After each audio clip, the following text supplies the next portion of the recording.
कर्मचारी अधिकारी यांना येत्या भारतीय स्वातंत्र्याला आज 15 ऑगस्ट रोजी 70 वर्ष व्हायला आलेली आहेत।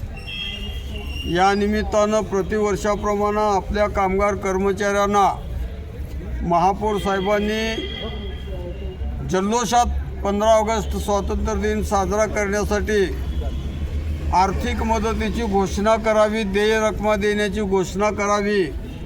त्यामध्ये प्रथमतः आमचं सांगणं आहे, राज्य शासकीय कर्मचारी या कर्मचाऱ्याला 58% महागाई भत्ता आज मिळतोय आणि आमच्या महानगरपालिकेतील कामगार कर्मचाऱ्याला मात्र 47% मिळतोय।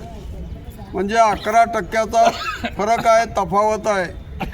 या वेळेला 15 ऑगस्टला माननीय महापौर साहेबांनी झेंडावंदन झाल्याबरोबर महानगरपालिकेतील कामगार कर्मचाऱ्यांना शासनाबरोबर 11% महागाई भत्ता वाढवून शासनाबरोबर आणावं, अशा पद्धतीची आम्ही त्यांना आग्रही मागणी केलेली आहे। त्याचबरोबर सोलापूर महानगरपालिकेमधील 249 रोजंदारी बदली कामगार आहेत। या कामगारांचा प्रस्ताव माननीय आयुक्तांच्याकडून स्थायी समितीकडे आलेला आहे।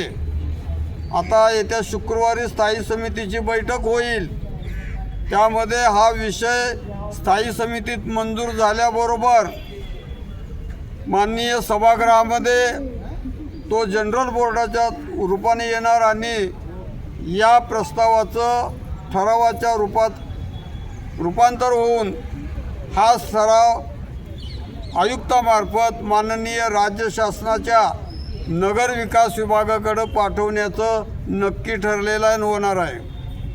त्याचबरोबर 15 ऑगस्टला बालवाडी शिक्षिका सेविका, लिंक वर्कर, आशा वर्कर या मानधनावरील कामगार कर्मचाऱ्यांना एकतर किमान वेतन दर द्या, तो जाहीर करा, नसल तर या कर्मचाऱ्यांच्या मासिक पगारामध्ये 500 रुपयाची वाढ करा, अशाही पद्धतीची आम्ही मागणी केलेली आहे। याबरोबरच जे महानगरपालिकेमध्ये काम कष्ट केलेले लोक आहेत परंतु त्यांना पेन्शन योजना लागू झालेली नाही, त्यासाठी माननीय आयुक्तांनी आजच बैठक बोलवलेली होती परंतु आयुक्त आले नाहीत। पण यावरती निर्णय जवळजवळ पेन्शन देण्याच्या संबंधानं होणार आहे, तो व्हावा अशा पद्धती त्यांना आम्ही विनंती केली।